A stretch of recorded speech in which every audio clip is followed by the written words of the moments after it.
తాకట్లో ఉన్న బంగారాన్ని విడిపించి ఆ రోజున మార్కెట్ ధర కట్టి మిగిలిన డబ్బును మీకు అందిస్తుంది కొమ్మూరి గోల్డ్.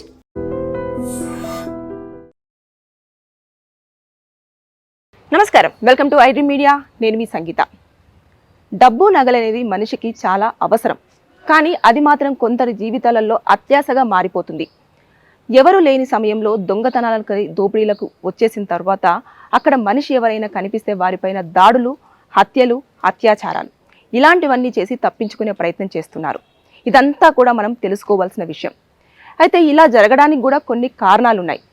ఎక్కువగా చూసుకుంటే మత్తు పదార్థాలకు బానిసవ్వడం, ఇకపోతే నిరుద్యోగ్యత అంటే ఉద్యోగం లేకపోవడం, దాంతోపాటు ఏదైతే అత్యాశ ఉంటుందో ఈజీగా మనీ సంపాదించాలి అని చెప్పేసి అనుకునే వారి యొక్క కళ. ఇక ఏదైతే చట్టం ఉంటుందో చట్టం మీద కూడా ఎలాంటి భయం లేకపోవడమే ఒక మనిషిని నేరం వైపు నెట్టేస్తుందని చెప్పేసి మనం అనుకోవచ్చు. మనము ఇప్పుడు ఒక కేసులోకి వెళ్ళి చూసినట్లయితే రీసెంట్గా ఒక కేసు జరిగిపోయింది. ఒక మహిళ ఒంటరిగా తన ఇంట్లో ఉన్నప్పుడు 10 గంటల ప్రాంతంలో ఒక వ్యక్తి రావడం జరిగింది. వచ్చి ముందుగా ఆ ప్రాంతంలో ఎవరెవరు ఉన్నారు, ఈ ఇంట్లో ఎంతమంది ఉన్నారు అని చెప్పేసి మొత్తం చూసుకొని వాళ్ళ హస్బెండ్ బయటికి వెళ్ళిపోయి పనికి వెళ్ళిపోయిన తర్వాత మహిళ ఒంటరిగా ఉంటుంది అని చెప్పేసి నిర్ధారించుకున్న తర్వాత అతను మళ్ళీ 11 గంటల ప్రాంతంలో కూడా ఇంటి దగ్గరికి వచ్చేసి డోర్ నాక్ చేసి లోపలికి వెళ్ళిపోవడము, ఆవిడ గొంతు నులిమి చంపేసిన తర్వాత ఇమీడియట్గా ఆవిడ ఒంటి పైన ఉన్న 8 తులాల బంగారము, ఇక ఇంట్లో దాచుకున్న నగదు, అలాగే ఇంకా మిగిలిన బంగారాన్ని కూడా తీసుకొని వెళ్ళిపోవడం జరిగింది. అయితే 4 గంటల సమయంలో భర్త ఎప్పుడైతే ఉద్యోగం కంప్లీట్ చేసుకొని వచ్చారో, వచ్చిన తర్వాత భార్యను పిలుస్తూ ఉంటే ఎంతసేపటికి పలకపోవడంతో చూసిన తర్వాత ఆవిడ కింద నిర్జీవంగా పడిపోయి ముక్కులో నుంచి వెళ్ళి బ్లడ్ కారిపోయి అలా పడిపోయి ఉంది. వెంటనే ఇమీడియట్గా వాళ్ళ కూతురికి కొడుకుకి ఇన్ఫర్మేషన్ ఇవ్వంగానే అంబులెన్స్ని పిలవడము, తర్వాత నెక్స్ట్ వాళ్ళు వచ్చేసి అక్కడ చనిపోయింది, ఆల్రెడీ చనిపోయి కూడా చాలాసేపు అవుతుందని చెప్పేసి వారు చెప్పడము, వెంటనే పోలీసులకు ఇన్ఫర్మేషన్ ఇవ్వడము, పోలీసు వాళ్ళు అక్కడికి వచ్చేసి ఇన్వెస్టిగేషన్ చేసి అక్కడ ఉన్న క్లూస్ అంతా తీసుకోవడము, అదంతా జరిగింది. ఇకపోతే ఆ ఇంటిలో సీసీ కెమెరాలు ఉన్నాయి కాబట్టి ఆ సీసీ కెమెరాలను కనుక పరిశీలించడమోలే ఫస్ట్ ఒక వ్యక్తి రావడం జరిగింది. అక్కడ మొత్తం కూడా రిక్కీ చేసుకున్నాడు. అంటే ఎవరున్నారు ఏంటిది అని చెప్పేసి మొత్తం చూసుకొని నేను ఎలా వెళ్ళాలి, ఎలా బయటికి రావాలి అని చెప్పేసి మొత్తం ఒక ప్లాన్ వేసుకున్న తర్వాత అప్పుడు మళ్ళీ ఒక మాస్క్, ఒక కళ్ళజోడు, ఒక క్యాప్ పెట్టేసుకొని నేను కనిపించకూడదు అని చెప్పేసి అన్న కారణంగా లోపలికి వెళ్ళిపోవడం, అదంతా కూడా సీసీ కెమెరా దాంట్లో కూడా రికార్డ్ అవ్వడం జరిగింది. దాన్ని ఎవిడెన్స్గా ప్రాధాన్యంగా తీసుకోవడం జరిగింది.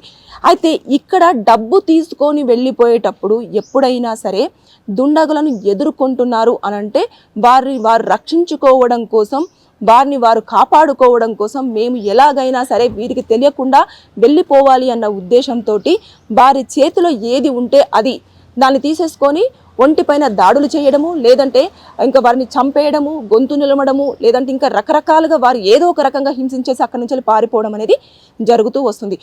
ఎక్కువగా ఈ దొంగతనాలన్నీ కూడా ఒంటరిగా స్టే చేస్తున్న వాళ్ళు, తర్వాత ఓల్డ్ ఏజ్ వాళ్ళు ఎవరైతే ఇంట్లో స్టే చేస్తారో వారు, ఇకపోతే ఇలా కాలనీ అంతా కూడా చాలా కామ్గా నిశ్శబ్దంగా ఉండి కొంచెము ఎవరు కూడా ఎక్కువగా జనరద్దీ లేని ప్రాంతాలలో ఇలాంటివి చోటు చేసుకుంటూ ఉన్నాయి. ఎక్కువగా ఏం చేస్తారు అంటే దుండగులు ముందుగా ప్లాన్ చేసుకుంటారు. ప్లాన్ చేసుకొని ఒక నెల రోజుల పాటో లేదు అంటే ఒక 15 రోజుల పాటో అక్కడ తిరుగుతూ ఉంటారు. వీళ్ళు ఎందుకు తిరుగుతున్నారో మనకు అర్థం కాదు. ఎవరి కోసం వచ్చారు, లేకపోతే ఏదో పని మీద తిరుగుతున్నారు, ఎవరైనా కలవడానికి వచ్చారని చెప్పేసి చాలామంది నిర్లక్ష్యం వహిస్తూ ఉంటారు. కానీ అలా కాకుండా వారు ఎందుకు వచ్చారు, దేనికోసం వచ్చారు అనేది కనుక మనం కనుక్కున్నట్లయితే ఒక కొంచెమన్నా ఇలాంటి దాడులను లేదంటే ఇలా దొంగతనాలను అరకట్టడానికి స్కోప్ ఉంటుంది. ముఖ్యంగా నేను ఎలాంటి జాగ్రత్తలు తీసుకోవాలి అని చెప్పేసి నేను దీనిలో చెప్పాల్సి వస్తుంది అంటే, ఇంట్లో అంతగనం సొమ్ము అంటే చాలామంది ఏం చేస్తున్నారు అంటే డబ్బును ఇళ్లలో పెట్టడం కానివ్వండి, గోల్డ్ని ఇంట్లో దాచుకోవడం కానివ్వండి, ఒంటి మీద ఎక్కువగా వేసుకోవడం కానివ్వండి, మీ యొక్క కదలికలను కూడా వేరే వాళ్లకు చెప్పడం కానివ్వండి, ఇలాంటివి ఎట్టి పరిస్థితుల్లో చేయకూడదు. బ్యాంక్ లాకర్స్ ఉంటాయి. బ్యాంక్ లాకర్స్ ఉన్నప్పుడు మీరు ఆ లాకర్స్లో ఖచ్చితంగా మీరు డబ్బును తర్వాత నెక్స్ట్ ఏదైతే గోల్డ్ ఉంటుందో దాన్ని ఆ లాకర్లో పెట్టుకునే ప్రయత్నం అయితే చేయండి. తర్వాత నెక్స్ట్ ఎప్పుడైతే మీరు ఒంటరిగా ఉంటున్నారో లాక్ అనేది కరెక్ట్గా వేసేసుకొని ఎవరు వచ్చినా సరే డోరు తీయకుండా వాళ్ళు ఎందుకోసం వచ్చారు, దేనికోసం వచ్చారు అనేది మీరు కనుక సీసీ కెమెరా మీరు ఇంటి ప్రాంగణంలో కనుక అరేంజ్ చేసుకొని మీరు దాన్ని కనెక్షన్ చేసుకొని చూశారు అని అంటే మనకు తెలియని పర్సన్ ఎవరైనా వచ్చారు అంటే ఇంకా మనం రెస్పాండ్ అవ్వాల్సినంత అవసరం లేదు. అలా కాకుండా ఎందుకు వచ్చారో దేనికోసం వచ్చారో అని చెప్పేసి మీరు గనక తలుపు తీశారా వారు మీ పైన దాడి చేసి మీ ఇంట్లో ఉన్న నగలు బంగారం అంతా కూడా దోచుకొని వెళ్ళిపోతారు. మీరు అడ్డుకున్నారా మీ ప్రాణాలు కూడా తీసే అవకాశాలు ఉంటాయి. కాబట్టి ఇలాంటివి చాలా చోట్లలో కూడా జరుగుతున్నాయి. వాళ్ళు రకరకాల కారణాలు చెప్పి ఇంట్లోకి రావడానికే ప్రయత్నం చేస్తున్నారు. ఈ అడ్రస్ తెలియట్లేదనో, రాంగ్ అడ్రస్కి వచ్చామనో, లేదంటే మంచినీళ్ళు ఇవ్వండి కాస్త దాహం వేస్తుందనో, లేదంటే మేము దీనికి ఈ వర్క్ కోసం అని చెప్పేసి నాకు కాల్ వచ్చింది మేడం అని చెప్పేసి రావడమో, ఇలాంటివి ఎక్కువగా చోటు చేసుకొని దాడులు అనేవి చేస్తున్నారు. అంటే ఇదంతా కూడా ఈజీ మనీ. ఇప్పుడు చూడండి, చాలా వరకు ఆవిడ ఒంటరిగా ఉంది అని చెప్పేసి వాళ్ళు చూసుకోవడం జరిగింది. చూసుకున్న వెంటనే ఇమీడియట్గా అతను పనికి వెళ్ళిపోవడంతో ఒకతే ఉంది అని చెప్పేసి దాడి చేయడము, తర్వాత డబ్బులు నగలతో పారిపోవడం. కానీ అక్కడ ప్రాణం అయితే పోయింది కదా. ఇప్పుడు తెలిసి ప్రాణం పోగొట్టుకున్నట్టు అయిపోయింది. అంటే ఆ వ్యక్తి ఎవరో తెలియనప్పుడు డోర్ తీయడమే పెద్ద రిస్క్. అలాంటి డోర్ తీసిన తర్వాత ఇమీడియట్గా తను గొంతు పట్టేసుకొని ఆవిడని చంపేశాడు. అంటే ముక్కులో నుంచి బ్లడ్, చెవులో నుంచి బ్లడ్ వచ్చిందంటే ఎంత వారికి ఏంటి, వాళ్ళ టార్గెట్ ఏంటి, డబ్బులు. ఎలాగైనా సరే ఇంట్లో ఉన్న డబ్బులని తీసుకెళ్ళాలి, బంగారం తీసుకెళ్ళాలి, అంతే. మనకు డబ్బులు ఎక్కువగా వస్తాయి, మనం సెట్ అయిపోవచ్చు. ఈ మైండ్ థాట్లోనే క్రిమినల్స్ ఎక్కువగా ఉండడం అనేది జరుగుతుంది.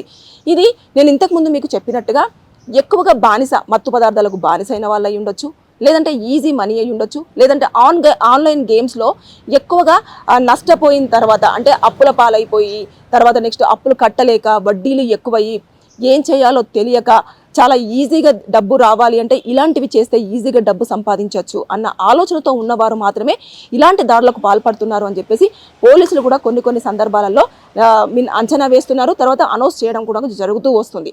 కాబట్టి మనం ఎప్పుడైనా సరే ఇంటి పరిసర ప్రాంతాల్లో ఎవరైనా మనకు తెలియని వారు కానివ్వండి, మన కాలనీలో కనిపించిన వారు కానివ్వండి, మన ఏరియాలో కనిపించని వ్యక్తి కానివ్వండి, కొత్తగా అక్కడ కదలాడుతూ ఉన్నప్పుడు ఖచ్చితంగా పోలీసులకు ఒక ఇన్ఫర్మేషన్ అనేది ఇవ్వండి.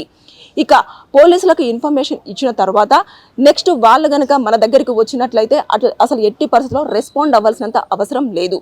నేను చెప్పినట్టుగా డబ్బులు కానివ్వండి, నగలు కానివ్వండి, మీరు బ్యాంకులో దాచుకోవడానికి ఎక్కువగా ఆసక్తి చూపించండి. ఎక్కువ మొత్తంలో మాత్రం మీరు డబ్బులు ఇళ్లలో పెట్టకూడదు. మీ ఒంటి మీద కూడా ఇంట్లో ఉన్నప్పుడు ఖచ్చితంగా నగలు వేసుకొని తిరిగే ప్రయత్నం చేయొద్దు. ఎటన్నా పార్టీస్కి కానివ్వండి, ఫంక్షన్స్కి కానివ్వండి, లేదంటే మంచి అకేషన్స్ ఏవైనా ఉన్నప్పుడు మాత్రమే మీరు నగలను ఒంటి మీద వేసుకొని ఉండే ప్రయత్నం చేయండి. ఎక్కువగా మీరు నగలతో కనిపించినా సరే వారు ఖచ్చితంగా మిమ్మల్ని టార్గెట్ చేయడానికి స్కోప్ ఉంటుంది. ఇది దారిపొంటిన పోతున్న వాళ్ళు కాదు, ఇంట్లో సురక్షితంగా మన ఇంట్లో మనం ఉన్నప్పుడు కూడా ఇలాంటి దాడులు జరిగి మన ప్రాణాలు పోయే అవకాశాలు ఉన్నాయి. దోపిడీకి వచ్చిన వారిని అడ్డుకున్నారా ఇంకా మీ ప్రాణం పోయినట్టే, అది గుర్తుపెట్టుకోండి. కాబట్టి రక్షణ అనేది ఎప్పుడు మన చేతుల్లోనే ఉంటుంది. జాగ్రత్తలు తీసుకోకపోతే మనము మన ప్రాణాలు, మన కుటుంబాన్ని రోడ్డు మీదకి తీసుకురావడం ఇలాంటివన్నీ జరిగే ఛాన్సెస్ ఉంటుంది. ఇప్పుడు వాళ్ళు ఏం చేస్తారు, వచ్చిన తర్వాత ఇమీడియట్గా వాళ్ళకి కావాల్సినవి ఎవరైనా లేకపోతే తాళాలు పగలగొట్టి తీసుకొని పోయే టైమ్స్ అయిపోయినాయి. మనుషులు ఉన్నా సరే ఏదో కారణం చెప్పి ఇంటి లోపలికి వచ్చేసి మరి దొంగతనాలు చేస్తున్నా అవి కూడా మనం చూస్తూ ఉన్నాం. వారు ఎవరైనా అడ్డుకున్నారనుకో, నువ్వెవరు, ఎందుకు వచ్చావు అని చెప్పేసి ఇలా పట్టుకోవడానికి ప్రయత్నం చేస్తుంటే చంపేస్తున్నారు. అక్కడ ఒక పాప తండ్రిని కోల్పోవచ్చు, తల్లిని కోల్పోవచ్చు, ఒక కుటుంబము ఒక పెద్ద దిక్కును కోల్పోవచ్చు, లేదా మన వృద్ధ తల్లిదండ్రులు ఒక కొడుకునో కూతురునో లేకపోతే కోడలనో మనవడినో మనవరాలనో కోల్పోవచ్చు. ఇలాంటివన్నీ కూడా చోటు చేసుకునే ఛాన్సెస్ ఉంటాయి. కాబట్టి దయచేసి దొంగతనాలు ఎక్కువగా జరుగుతున్నాయి. కాబట్టి ఇప్పుడు జరిగిన ఇన్సిడెంట్ అనేది చాలా రాష్ట్ర వ్యాప్తంగా కూడా పెద్ద స్థాయిలో కూడా చాలా తీవ్రంగా తెలుస్తూ ఉంది. అంటే చాలామంది రావడము, దాడులు చేయడము, పట్టుకోవడము, వారిని శిక్షించడము ఇవన్నీ ఉంటున్నాయి. కానీ అదంతా సెకండరీ. ఫస్ట్ మన జాగ్రత్త మన చేతుల్లోనే ఉంటుంది. మనం అప్రమత్తంగా ఉండకపోతే మాత్రం ఖచ్చితంగా మన ఇంట్లోనే చొరబడి దొంగతనం చేయడంతో పాటు మన ప్రాణాలను కూడా తీసే అవకాశం ఉంది. కాబట్టి తస్మత్ జాగ్రత్త, బీ కేర్ఫుల్, జాగ్రత్తగా ఉండండి.